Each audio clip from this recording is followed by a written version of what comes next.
Welcome to the Alchemy Experience podcast, where transformation isn't just talked about, it's lived. I'm Erin, and around here, we're turning breakdowns into breakthroughs, pain into power, and survival into serious thriving.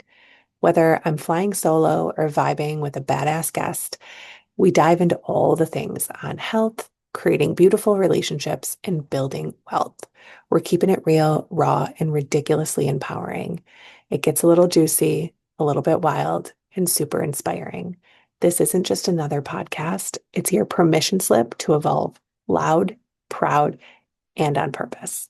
Let's go light the world on fire. Welcome back to the Alchemy podcast. And I am really excited to be here today with Alexis. I am going to introduce you briefly, and then I want you to share anything that I leave out today, if this brief introduction, and then we're going to dive right into all the amazing things that you are doing in this world. But Alexis is a writer and an advocate for self-healing through unconventional methods, including psychedelics and deep inner work. With a background in finance and consulting, her personal journey led her away from corporate world, which not unlike myself, which is an amazing piece of this connection, and into a life centered around authenticity and transformation, which is the Alchemy Experience. So it is perfect that you are here on this platform with us. Pain is a Portal to Beauty is your first book, a testament to the power of feeling deeply and embracing the unknown, which just those words together are like, oh, just so much energy. And I'm so excited. I am grateful that I have been able to listen to the Audible copy of your book. And man, I've been listening to it while I'm like working out or going for a walk. And just that like literally jaw-dropping moments as I'm listening to your story. It is inspiring, also emotional. So much inside of this and unpacking all that you've been through. And I'm excited to talk more about that today and your experience and how you've really processed all that you've been through and how you're transforming that into your life currently. So fill in any gaps that I left out here, and share with my peeps on my side of the world about you. Yeah, well, I'm so glad to be here with you, Erin. And I don't know, you covered a lot of things. I think that, for me, I was pretty happy in my life, and the corporate America included, and pretty happy being, pretty being the word there, right? Like I thought I was happy as I thought one could be. I was as happy as I thought one could ask for in this life. And then I had a moment that just changed everything and really gave me a chance to look honestly at my life and start to uncover some of these things that have really held me in that, not fully alive state. And now I'm much more awake and alive, and that includes everything. It includes all of the stuff that I feel deeply and painfully, but also so much more beauty and love than I thought was possible. So it's a pretty wonderful transformation these last few years. Mm. Yeah. So your writing, you have, I don't want to give all of it away because there's so many things inside this book that I really think people need to hear, because it is about unconventional healing. And this is something that I talk about a lot, personally, professionally on this podcast. The people that I have on here that have transformed their life from things that have been painful or hard, or even just challenging in a way that may have been good, but still good doesn't always mean easy, right? And so some of these things inside your book, there's a part around you having sort of some aha moments, especially while you are walking in the woods and just in nature and really almost feeling tapped into your center. And it in this one part you share around how it changed. It just something clicked and it changed. You had this like complete transformational moment that something needed to change for you. And I'd love for you to, in your words, live today, to share what that was, share your story, give us a little snippet from you. Yeah. So again, I had all the things that I thought you could want. And I was married to a really wonderful man, and we had a lovely son, and my career, I had I had my own consulting company, so I had full autonomy and it paid well and good friends and family, all of the stuff. And yet I still went to therapy and I still was looking for more. I wanted more love and more connection and kept thinking I could find my way to it. And if we just worked harder, we'd get there. And so I was walking in the woods one day, listening to music, and I heard a voice that said, "If you die today, your life will have been a tragedy." Mm, And, it's one of those things where it wasn't a voice outside of me, it was a voice that came from within me, but it just resonated. It was like, it's just the most honest thing I had ever, been exposed to. So immediately I felt, devastated. But I felt free to feel the devastation that I already felt, right? Like it was a relief because I finally looked at what's actually there instead of hiding from it. And of mm, course, we don't know we're hiding from things. So you don't know how hard you're working to avoid these painful things within. But there's something almost ecstatic about acknowledging them, because then all of a sudden you get to drop all of those efforts and just get to be in your truth. So it was a really, sad moment, but also the start of feeling free in my life to look at what is and to become who I'm meant to be and not who I was, contorting myself to be to try to be happy with this life that wasn't making me happy. mm. That's so good. Some of the things that I walk my clients through, or myself, how it started with myself, is this, feeling boxed in to these Hmm. roles and expectations, right? Of being a wife, being a mom, being a business owner, or somebody who's working in a high executive space, right? A role, and these sort of pressurized expectations that we just Hmm. put on ourselves, but we don't even realize it, right? And it sounds Right. like you had this moment of clarity that, wow, I don't have to choose this. Yeah. I'm the one choosing Yeah. this. Yeah. And I didn't, right until that moment, I didn't realize that there was that choice. And so it was so, again, I couldn't have known at that time, first of all that I had to unpack to get to where I was meant to be, but also all of the goodness. You just can't know until you, like you mentioned earlier on the embracing the unknown. It is such a scary thing to do. But for me, there's this element of, I've had this vision, and I think Martin Luther King Jr. said this initially, right? You don't have to see the whole staircase, right? You can take one step at a time. But for me, there's been this experience of the stairs are disappearing behind me. These doors are closing, and there's one path forward. And so it sure is scary when you can consider, oh, I have all these things, and why don't I go jump off a cliff is one of my choices, right?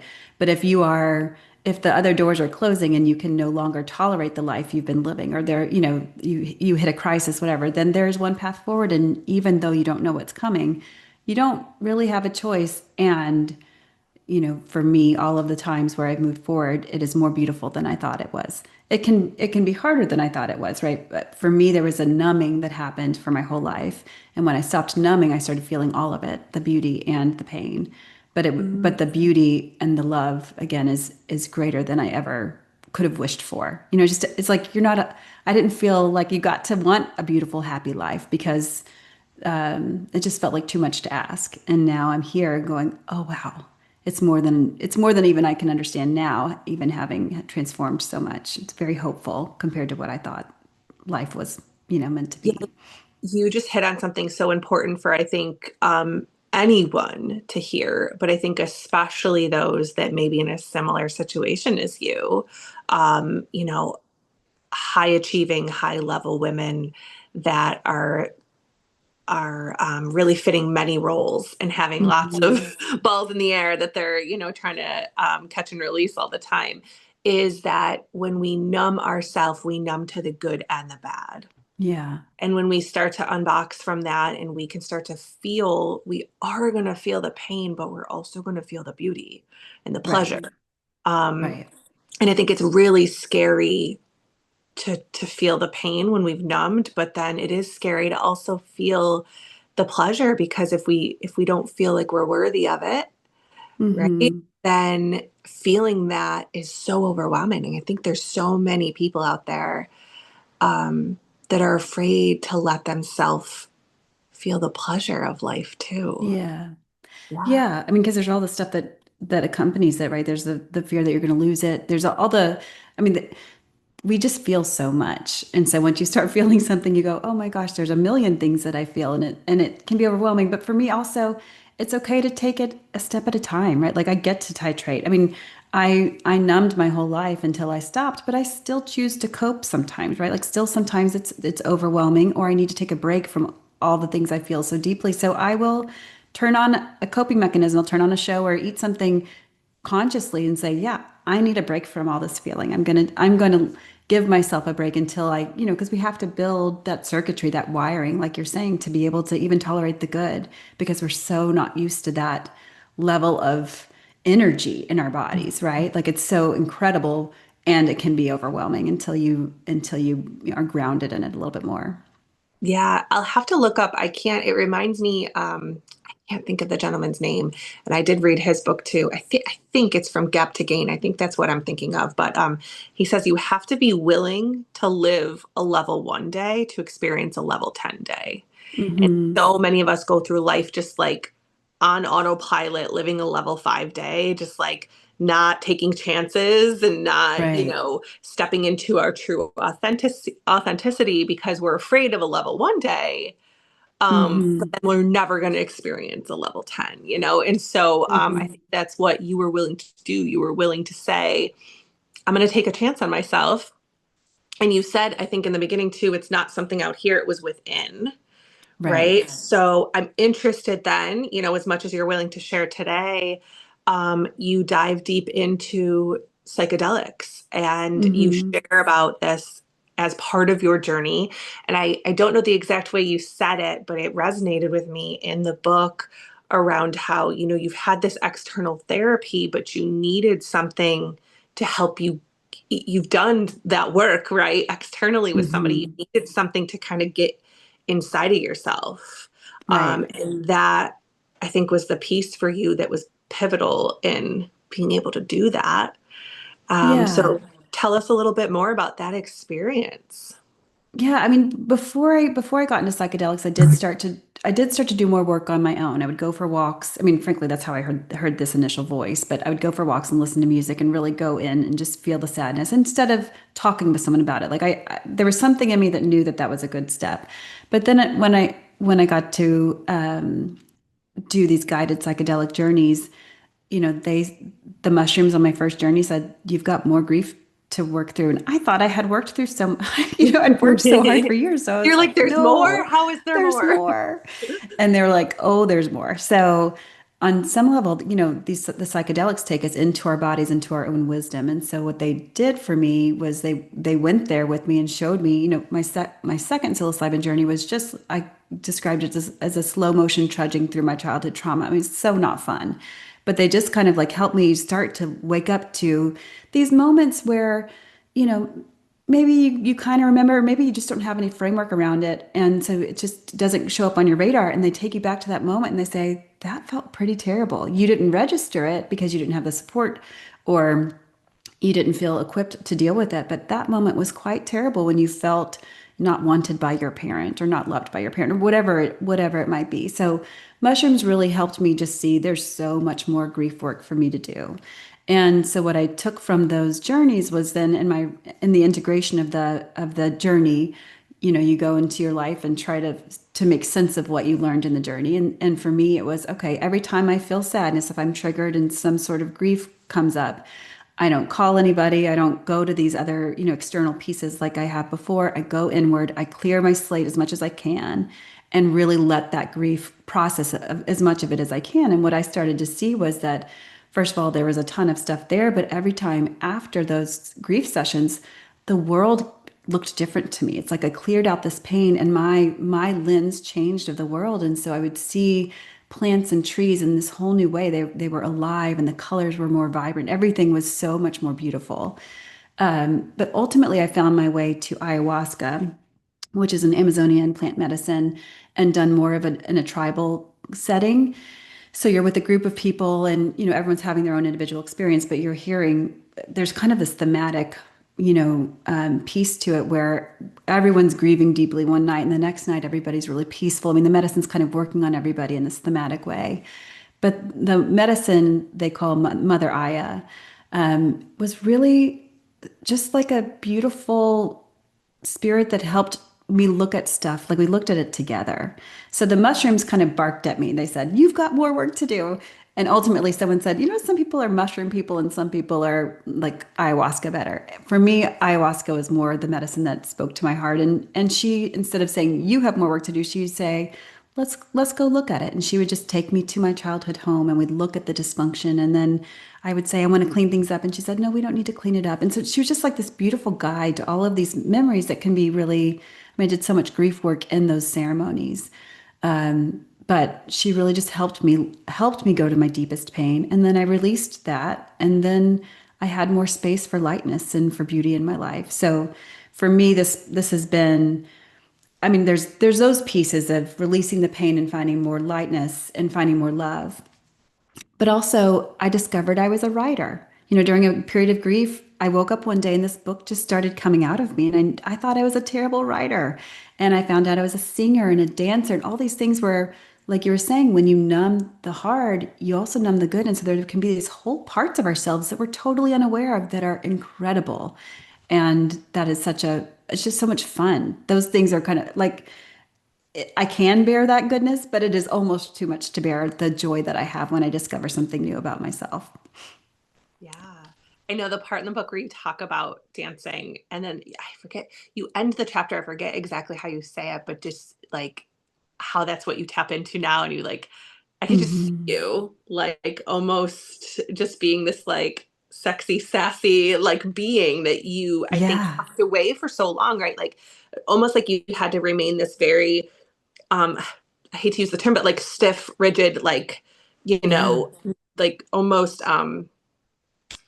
I don't want to use the term conservative, but like, sort of just like conserving yourself sure. around, and then it's almost like it unleashed this new part of you that could just flow through the world and dance Hmm. and flow and be less rigid, less boxed in, less, you know, um, a little bit more flowy in you, which I'm Yeah, sure was quite terrifying at first, right? Like, who am I? Who is this coming out of me? yeah. Um, But so, but incredible. Just like it's like your wildest dreams come true, and you go, what? You're not supposed to dream. It's just like we're taught to keep things in, and we're taught to not reach too far, and then you get there and you realize the things that are really your deepest dreams. It's one thing if you want a gazillion dollars or whatever. I'm not saying, um, you know. I'm talking about like the dreams of like our childhood, the dreams of like who I wish I were. And and it turns out that you are that person. You just haven't felt free to acknowledge it or free to pursue it. Like you're saying, I think for me there was an element of needing to be, frankly, this is something that kind of unfolded after the book, but I think for my mom, my mom died and she was addicted to drugs, and there was a really complex story to her. It's like she faded away out of my life. And I didn't realize until this summer that a part of me thought that I deserved it. I mhm. never knew that, right? It's so painful that I buried it so deeply. So part of me thought that maybe my mom left because she didn't love me. Yeah. And when I see it that way, then I see, oh gosh, so everything I'm doing in my life is to avoid seeing the possibility that my own mother didn't love me. So I'm trying to be this perfect person. And Mhm. again, all this is unconscious, but I'm trying to be this perfect person and I can't take any risks because I can't risk failing and then getting feedback that I'm not good because then that reinforces this really terrifying pain that I have buried deeply. So when you start to free these things up, then, oh my gosh, I take a risk and somebody thinks I'm terrible. Okay, my mom maybe didn't love me and I can handle that. So I can handle anything. And I'm not saying she didn't, but once you start to face these things that are really scary and dark, then you free yourself up to you can handle anything. It's like once we face our pain, we realize, oh, I'm so strong. I thought that I was weak. I'm so powerful and I'm safe, right? If we can't face our pain, then there's actually, we're weak and we're not safe. Once Mhm. we face the stuff that's scary, then all that stuff gets to go away. And then you get to be free in the world, and you get to be a dancer, and you get to be a singer, and the things that really light you up. Doesn't matter what anybody else thinks, it matters how it feels to you. Yeah. It lets you tap into a creative side Yeah. that you had sort of closed off. And what's Yeah. so amazing is I've heard time and time again that we are we are closest and most tapped into our highest self when we're in our creative zone. Mm-hmm. And it's just so real. Anytime that that I'm in creative mode, whether I'm just like painting something or drawing something, or I'm creating a whole program for those that I work with, or you know, writing something, I'll feel like, I don't know if you've experienced this, but when I've been writing, I feel like I'm almost like levitating. I get so like Mm-hmm. zoned in, and then I'm like, whoa, you kind of go into this almost meditative state. And so, yeah, we're so tapped into our highest self when we're in that creative zone of genius and that flow. So Yeah. it sounds like you've experienced that in so many ways. And I think that's so beautiful for people to hear that you've taken this pain and you've figured out ways for you that you were able to tap into what it meant for you and why you were holding yourself back and move forward. Mm-hmm. Tell my peeps here listening today, um, maybe a little snippet into where you believe some of this started, some of this pain and this, almost turned off the light switch. Yeah, I mean, I have a moment where I think I really kind of heavily dissociated, and that was, my mother was addicted to drugs, and we learned she was going to rehab, and she was going to go away for 3 weeks, and this was when I was 11, and we went to visit. She didn't come home in 3 weeks, and we went to visit her, and it was so wonderful to be with her again and to be with her warmth and her embrace. But as we were driving away, there was just something in my body that knew that she wasn't coming home. Right? It wasn't like she had progressed and, oh, it's just gonna be 1 week more. There was no definition to it. So somehow I knew at age 11 that I would not be reunited with my mom. So, and it was too much for me to bear. I just couldn't handle that. And I didn't have infrastructure around me. Like, my grandmothers didn't step in, like other people didn't step in. And I think part of it was just a very confusing situation. My mom was depressed for years, and then addicted for years. And then, it was like the slow, gradual loss. So there was never this time where I lost my mom and somebody sat down with me to help me understand what a huge loss that was. It was like this incremental piece where you kind of, it just happened over time, and nobody really could hold the gravity of it then. So I think probably along the way, as I was sitting with my mother who was drugged after school, I'd sit with her and kind of, as she's sleeping on the couch, and I would comb her hair, like I was having lost all of that time. So I'm sure that my body was numbing the pain along the way. But when we left the rehab facility, I shut off, and I couldn't really feel anything anymore. And it's not that I couldn't feel anything ever, but a lot of what I could feel was gone. And so what I found so interesting is that people would ask me what I wanted to do or what I wanted out of life, and I didn't have answers to that because now I know, because I was disconnected from my body, right? Our bodies are where we hold this wisdom. And I was out of my body. So I've never been able to guide myself because I didn't have that guidance system online. And now that it's back, it's like, oh, I know when I return to my body, I have all of the wisdom. And so we can go to each other for, advice, and we can listen to experts and all of that. But truly, when we're back in our bodies, we have everything we need. First of all, we get to rediscover these parts of ourselves, which is incredible. But also, we have our own compass, and we know what we need more than anybody else does. It's just that we have to free up the space, free up this pain to be able to come back into our bodies in that way. I love that. Such amazing insight. And I'm sure you've done so much work on being able to go back and talk to that 11-year-old girl, Hmm. and just like hug her and love her and Yeah. say, just wait. You're going to see how amazing you turn out, right? Like, it's now you can, from a place of power, um, really tap into that pain and be able to walk alongside it and not let it consume. Right. Yeah. Yeah. I mean, I'm glad you brought that up. internal family systems, or people call it parts work, is such a huge part of my practice, because every emotion that comes up, I now realize, oh, this isn't about my partner. This is about my mom, right? This isn't about, I mean, frankly, so much is about my mom, given my childhood experience. But when I have triggers in today's, my life today, I know that it's a part of me, and it may be that 11-year-old, it may be an 8-year-old. I mean, the thing is, depending on our experiences, we could have lots and lots and lots of different ages of parts. And so for me, sometimes I have a part that really wants me to do one thing and a part that really wants me to do another. So it's like I have these two little pieces of me, and I'm trying to honor both of them. And we really, we find our way forward together. But it is all about, whenever I have these emotions, how can I not react in my external world and go, for so long with my co-parent, he was late, and his lateness would trigger my abandonment pain. And so our whole focus was, can he stop being late? But now I realize the whole focus should have been my abandonment pain. Like, he was giving me this chance. Every time he was late, I would get triggered. And that was something to say, hey, Alexis, you've got so much pain. Can you come inward? But all of our therapy was focused on this outward. Can he stop triggering me? Now I realize the triggers are the, shining the light. They're saying, hey, you have something really important here. Not only is it something that needs you, it needs to be healed, but also it has these beautiful pieces that you don't even know, right? It's this part that's been disregarded. And so you go and you give it love and you heal it. And then it also shows you that you're a writer, or that you have, these, I don't know, that you have more love inside of you. One time I went for a walk and something felt off, and I was like, oh, part must be needing something. And so I went for a walk and I put a hand on my heart, like I was holding like a baby Alexis to my chest. And I was filled with light and love from this little part. And so it wasn't that part needed me to do something. The part needed to be received for all the beauty that part had to offer. Right. So when we have these painful experiences, we shut ourselves off. And again, going back to the numbing, we shut off the good. And these parts are wanting to share that goodness too. And it's just so incredible. I wish it for everybody. Amazing. What a journey.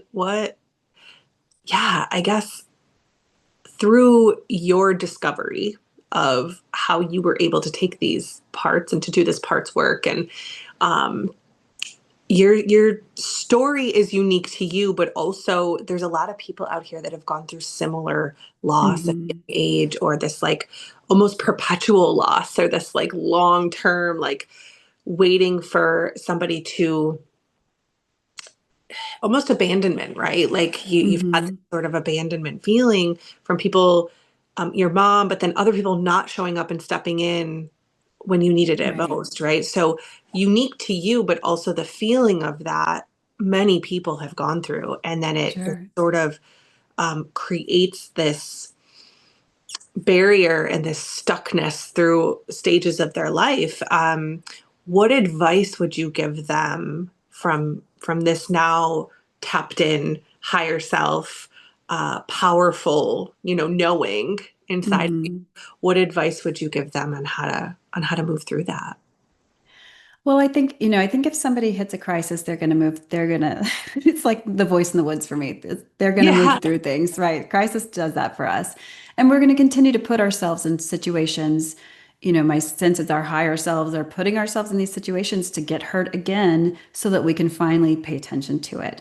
So, for me, it is about, if I want to make a shift in that way, how can I quiet my life enough and take coping mechanisms off the table enough so that I can actually start to hear what these parts are trying to tell me? So for me, it is about finding, you know, quiet from screens and food and even social interactions. I mean, turning off things for a period of time, so that, because our coping mechanisms jump in before we even know what we're trying to avoid. So if you can take coping mechanisms off the table for a period of time, then your parts are going to start to be able to get through to you, and it's not comfortable.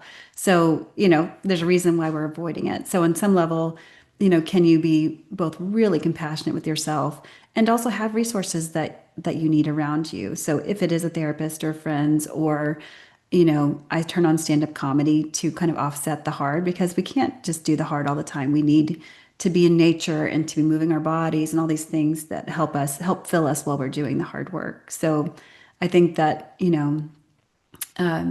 finding quiet, listening as well as you can, finding the positive, and to offset the hard, but also just being really sweet to yourself, because that's really all this is. It's noticing every step of the way. Oh, this is how I feel. I don't want to turn off those screens. Okay, I don't want to turn off those screens. Right? Like everything for me has been really relieving because it's not actually you should be somewhere else. It's you should be exactly where you are. And as soon as you're willing to be exactly where you are, then you kind of relax and then things start to move. It's this contracted, I have to be something other than I am. Um, but again, if you're contracted, you say, "Oh, I feel that contraction. I see you." Right? Like everything is about just accepting exactly what is. And sometimes that's really hard and sometimes it's really great. And but I find that if I can slow down and just be okay where I am, then things move on their own. Right. I mean, there's really ultimately, I think we get to a place where it's not so much about manifesting and making things happen. It's about surrendering and the beauty moves through us. Like you were saying with the flow, right? Like I look back on my book and I go, how did I know to write that? Right. It wasn't me. It was something that I was open enough that something could move through me. So good. All of that, all of that. As you're talking, I kept hearing the word surrender, surrender, surrender. And then Hmm. I said it, and I was like, yes, that is it. That is it. Um, Yeah. it's funny how when we surrender to where we're at, it's not giving up. I think we Right. misconstrue giving up. Um, and surrendering when we just surrender to what is, right? Like, okay, I'm not going to give up and give in to, I need to set boundaries. I need to be able to acknowledge my shortcomings and that I do need help in this area, or I am strong in this area, right? So it's recognizing those things in the present moment, but surrendering to where we're at and not trying to be something we're not, right? And then when we surrender, we collapse time in getting Mhm. to that next level. And I think that's it sounds like what the psychedelics have done for you. It allowed you for those brief moments to really just be so tapped into your body and move through that, that it allowed you now to carry that on when now, like even just without those, right? Like you Yeah, actually, that's really interesting because I thought when I started psychedelics, I thought, oh wow, this is going to be a lifelong practice. And ayahuasca, especially, I thought, oh, this is something I'll do a few times a year, just to go back in and kind of clean house and make sure that, I would like to avoid these external crises. So can I go inward and really yeah. continue to be diligent about this? And then in February, I went back for one of my, periodic ceremonies, and the medicine told me that I didn't need to come back. And I was really sad about that because I've wanted, it's been so meaningful to me and I really feel a connection with the medicine. But the messaging was you'll never be able to access all of who you are if you continue to look outside yourself. And so Mhm. it's been a real challenge to me and one that I've realized, yeah, I do have the capacity now. Like they did teach me how to go access these pieces. And so I've been able to access really deep, scary, mind-blowing, life-changing things without the medicine because I've now learned how to do that. Right. I mean, I, I'm bummed about it because I love those experiences, but it's also so heartening to me that there is growth, there is movement in a way where you learn this stuff and then you can start to help you have these teachers in all the forms until you don't need them anymore because you now know how to do it yourself. Yeah. It's just like any other modality of treatment or Right. any other person that may have been in your life, right? Like a Right. boss or a friend or significant other that was in your life at some point that for that season of your life may have served a purpose for each other. Right. And then there's a boundary that needs to be set. And so the medication is is not separate from that. It's the same. Right. Right? So that's Right. such a key point to hear, and how that you took that and were able to listen and move forward from it. Because some Right. people may not have been able to be in tune to that, right? So it's good for people to hear that, oh, this is something I can tap into in the right form with the right people, with the right things to be able to tap into this modality of treatment. And then once it's been used and been able to move through some things, you may not need it anymore. Right. Yeah. And if we resist that, again, like, okay, yeah, look at, Yeah. it's like this kind of neutral observing and loving observation where you go, oh, I'm not ready for that, right? Because I could have said, no, Mother Aya, I'm coming back, Yeah. and that's okay too. Or it's just like, this is what's so lovely about this path is like everything is okay. And if we're, like we were talking about surrendering earlier, if there's a part of us saying, I don't want to surrender, we go, okay, right? It is surrendering to that. It's Mhm. being open to whatever the emotion is, even if it's, what you would think would be wrong. That's why I always hated meditation before doing this work. 'Cause it was like, I just feel like all I'm doing is the wrong thing. I can't get it right. Why would anybody want to do this?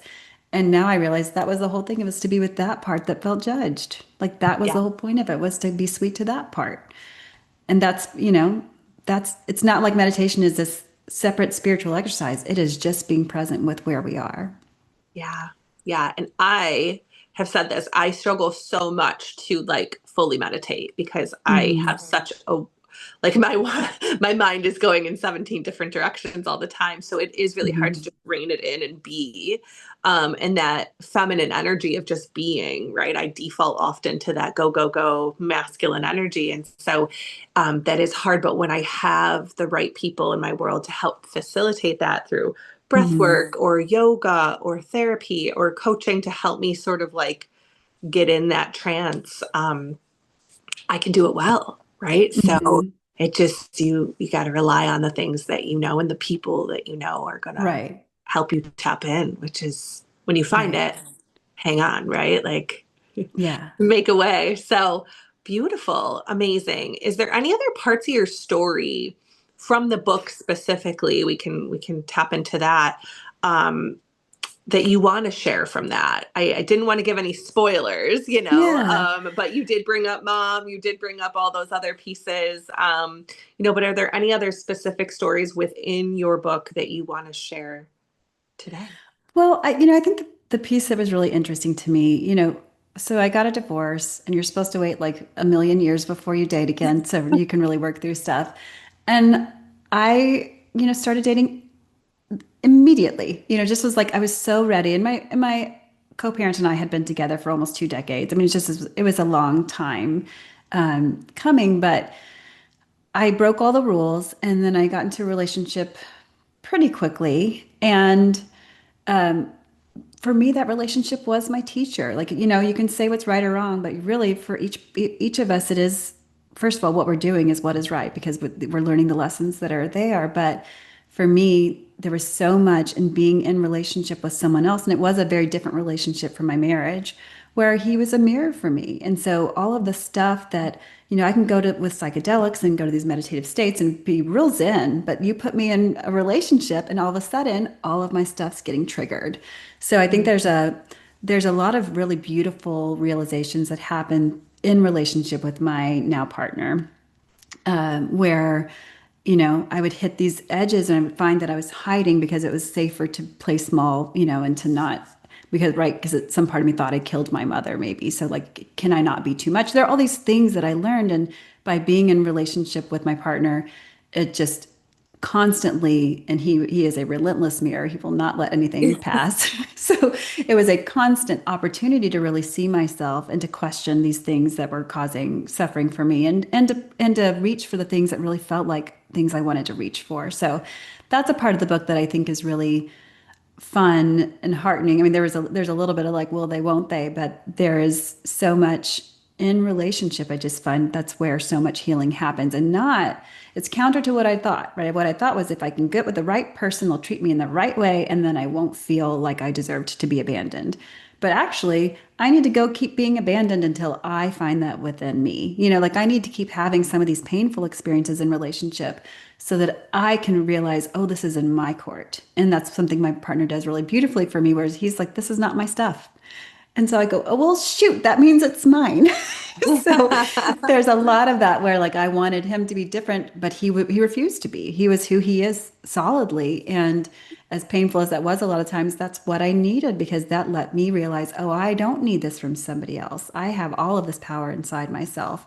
So the relationship, the end goal of it wasn't to end up with the guy or have the happily ever after ending, but it was a way to me to actually return to myself was Mm. having that other person kind of being there, being willing to be there with me as my mirror and as my, firm boundary that they were not going to solve my problems. So anyway, that's That a is so good. And I listening to this part of your story, inside the Audible, it's like, I want to know what happens, right? Because there are moments where you're like, it makes no sense. I don't want him, but I can't help myself. I'm calling him. I'm looking at my phone, waiting to hear from him. right, Right? You were like, everything in you was like, I really don't want this, but I'm like, I want this. You could right. see the parts of you that are like, this shouldn't be right, but it feels so right. There was Hmm. could really feel those parts of you, tug of war, which Yeah, was really cool to just hear you call that out. I think sometimes we're afraid to say, that we do want something and we don't at the same time. And it's okay to sort of just sift through that and just be in that stage, be in that phase of like, I'm not yeah. sure what I want here. Well, and I think again, being outside of my body for so long, it does take a minute. A minute is, understatement. It takes a long time to be like, what is me? What is my wisdom? And what is my trauma? Right? You're kind of sorting through those things as you start to go, I'm fearful of this. Okay, am I fearful of this because it's appropriately fearful? Like it's like objectively something I shouldn't do? Or am I fearful because of something that happened as a kid? And if I could let that go, the fear drops away and I actually do want to move forward. So it took me a long time to sift through those things and say, is my body right? Because my body felt like this was right. Yeah. Or is my brain right? And sometimes, I think there's kind of like the hating on the brain, the ego. And there's plenty of that, but like sometimes my brain has been actually a critical piece of, earlier when I wasn't really looking at my trauma, I would see how I would always reach for the bill or I would always do things for friends and not, they wouldn't do things back. And it was my brain that logically was like, why are these things uneven?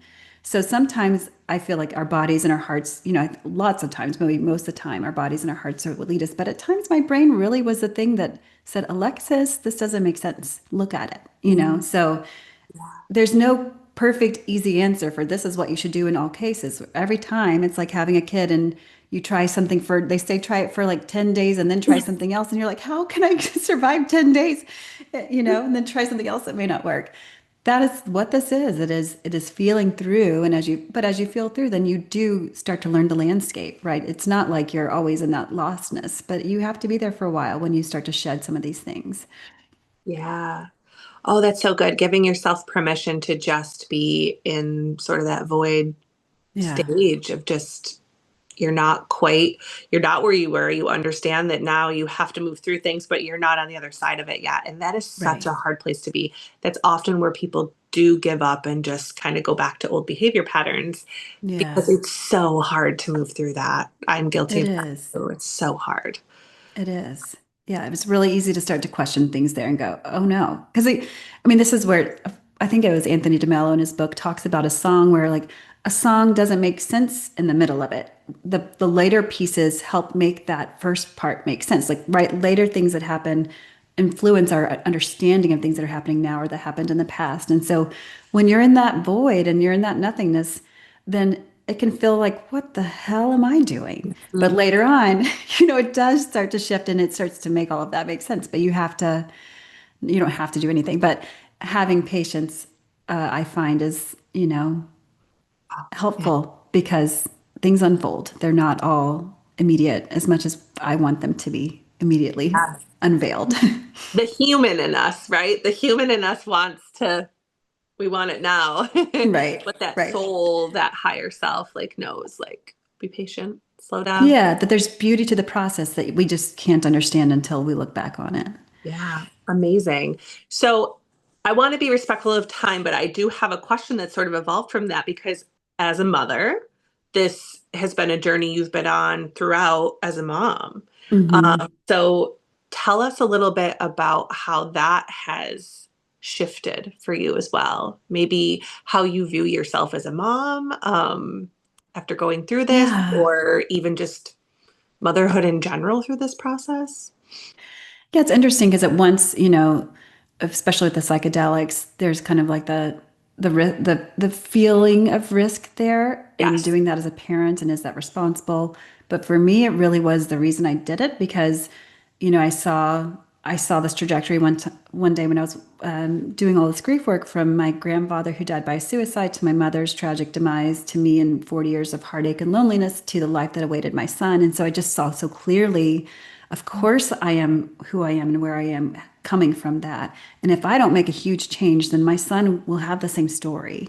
So for Mm. me, and you know what the voice in the woods did is it said, what you're doing is not working. And I was doing everything. I was reading all the books and doing therapy. And I was doing everything. So for me, psychedelics was actually like I got to do something radical to change. And I knew, of course, I checked all the boxes and I worked with really responsible, lovely people. Like I did all of that stuff. But I think for me, my son actually was a motivator to my doing some of the stuff that at times felt, certainly uncertain and risky.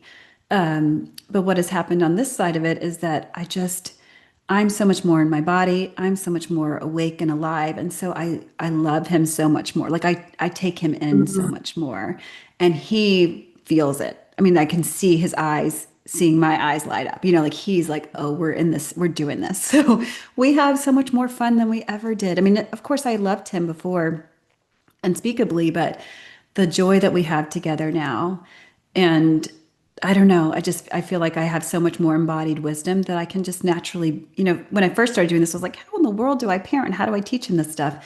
But it's not from the brain, right? Like at some point, these things become so embodied that they just come from you, and that's what your kids see, and so then they start to pick that up, and they see a life that's a joyful life, and one where they get to pursue their dreams, and one where they are strong enough to face their pain, instead of a life that I was living, which is like you were saying, like a contracted, conservative, Yeah. fearful life. That's what I was teaching him because that's what I knew, and Yeah. I deserved compassion for that. And I mean, we all did, right? Yes. But now I get to come from a different place, and he gets to learn something, more life giving from me now. Ah, you get to be vulnerable with him and show him that Mm. way, right? Which is just, yeah, it's such a beautiful place to be, that your kid can see that, can see like, Hmm. it's okay for mom to be vulnerable and share her story from a place of being on the other side, and a place of power and triumph and not Right. victimhood, right? And then even day to day, the little things that he might go through, of struggles in life, that road bumps that he hits, he can really tap into that of like, okay, I know how to get through this. I just gotta Yeah. surrender to it. I gotta let myself feel it, which is huge, huge, to create a whole change for your generational trauma, if you will, right? Yeah. To really shift that now the rest of your family lineage can be, you were the one to be able to heal some of that. Yeah. Is And an I think that's something I'm honor and a still taking privilege. in. Yeah, yeah, Yeah. and Yeah. amazing. It, it is. I mean, there's sometimes that it's like the why me, Yes. which I don't, I think that's just like oh gosh, can I handle this? Right. Yeah. Not Yeah. a why me, but, um, but wow, when you get to the other side of some of these things, you go, like you said, it's just all gratitude and humility. Like how I just never knew that I could do this, and it's just so heartening. Yeah. And I'll And just say now, one quick thing. yeah. My my son, someone said something unkind to my son. And I said something like, well, you could say to them, I'm sorry you're carrying so much pain. And my partner was like, do not say that. Like, I mean, there are just times when my parenting advice is so far off, and I can laugh about it because thank goodness we have other people in our lives that are not us. Like we all bring these wonderful perspectives and these, different talents that can help us, find a more balanced way of being. So sometimes I might be a little bit heavy on the pain stuff. Yeah, but there is some truth to that, right? There's Like, some truth to it, but also it's just like, okay, I get that. In maybe some we don't have to circumstances, go. it's appropriate. Yeah. Yeah, maybe we don't have to go that deep. Yeah. With an 8-year-old. Yeah, I was gonna say with a little kid. Right. Right.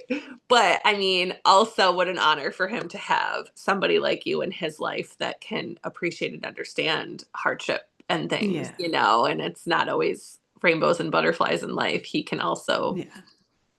respect that what a beautiful life he has because you've made the decision to Yeah. intentionally change that, right?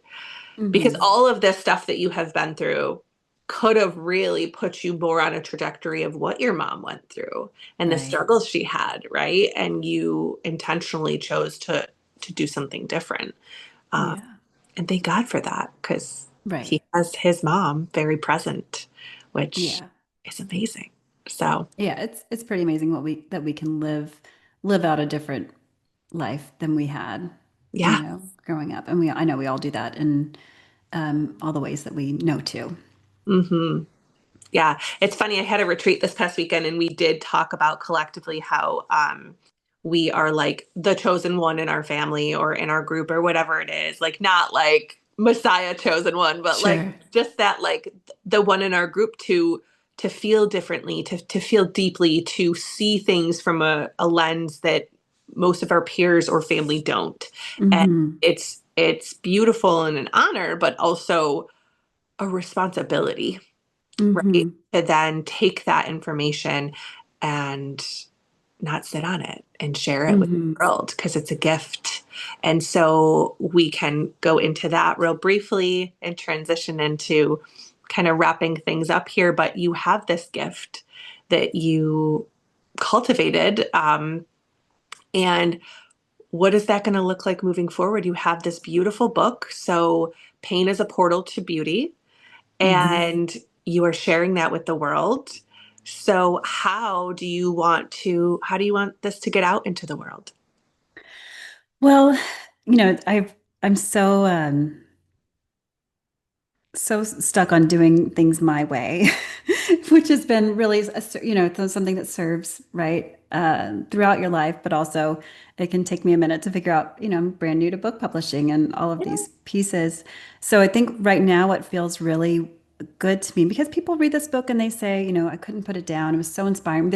I'm getting all this really lovely feedback. And so what I would like to do is just get it into hands of lots of readers so they can feel.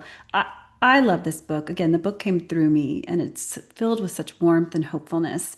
And so I'd just like to share that. And right now what I'm trying to do is share as many copies of the book as I can. And so if anybody wants to email me or contact me at my website, I will send you a book. I just want to, get it out in the world because it's just love that's during one of my ayahuasca ceremonies, Mother Aya showed me, she was like, your paintbrush is too small. For the love Mhm. that you have within, you need a bigger paintbrush. So for me, it's like, how can I just share the love that I've experienced and I've uncovered as widely as I can? So right now, that's just getting this book out there, however I can. And if anybody wants a copy, I would love to send them one.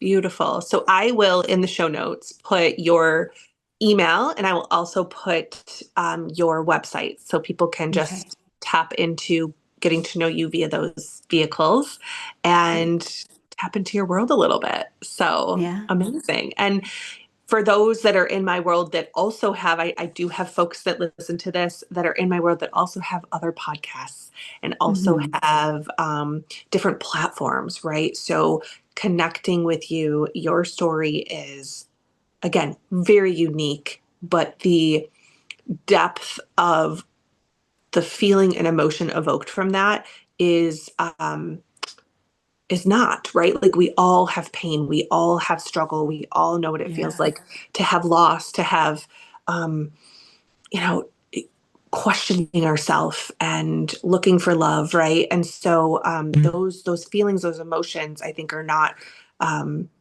unknown to anybody. I think we all have those. So Hmm.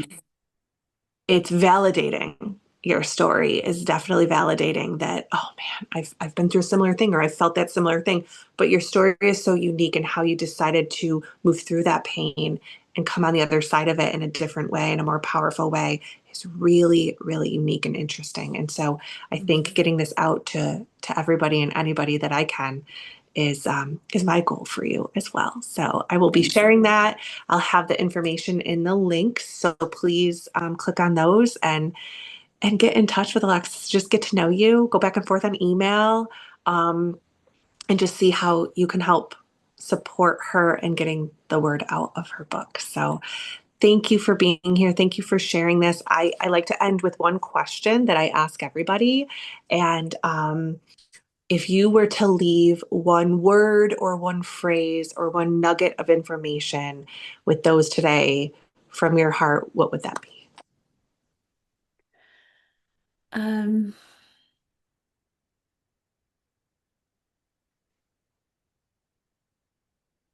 I guess it would just be a deep honoring of where you are. Mm. There's a sense as you get to uncover more of these things, you realize how wonderful, incredible you are and how wonderful, incredible everybody else is. So I really just am grateful for the beautiful work that everybody's doing and hope that they can find a way to honor themselves and accept and love themselves for where they are. Oh, that's so good. Tap into your own gift. Yeah, Yeah. I love it.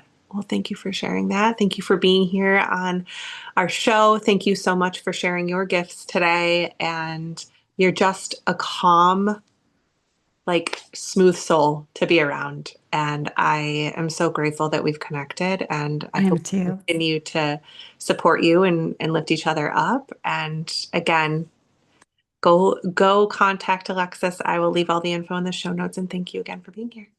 Thanks, Erin. This was wonderful. Bye, guys. Thanks for tuning in to the Alchemy Experience. If this episode lit something up inside you, go ahead and share it with someone who's ready to rise too. Be sure to subscribe, leave a review, and connect with me online on all social media at the Alchemy Experience. Because transformation loves company, and together we all rise. And hey, don't just survive this week. Thrive like you frickin' mean it. Let's go let it up. Talk soon.